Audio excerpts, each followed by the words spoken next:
On the front page of the Standard there, this is my last battle, says Raila. So this, of course, comes from the ODM National Delegates Conference that took place yesterday. And that's a story that continues on page 10 and 11 of the Standard. So we saw a lot of promises being made by Raila Odinga. Among them was reducing the cost of living and the cost of housing in urban areas within 90 days of getting into office. Very promising promises, so to speak, Pamela. Your thoughts on these promises being made by Raila Odinga and how realistic they are? Thank you very much, Michelle, and good morning, viewers.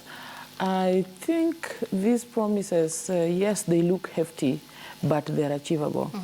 Because if you look at the issue of the cost of living, for some very strange reason, everything is very expensive in Kenya. Right. And if you trace the reason for their being expensive is that our oil industry is always high, the petrol and all that. And you know, manufacturers and everybody else take advantage of this now that the oil prices and the fuel prices are always high.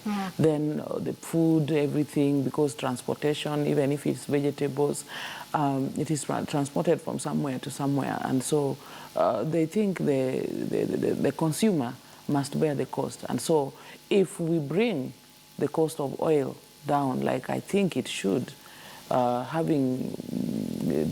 owing to the realization that we have oil right in the country, then I think it is achievable. Right. In the case of housing, I remember some time back, there was this problem of slum dwelling and what have you. And while Raila was the Minister for Housing and I think something, he did some very commendable job. And I think the high-rises that we have in Kibera and even some part of Mathare came up very fast because of the plans that he had then and implemented.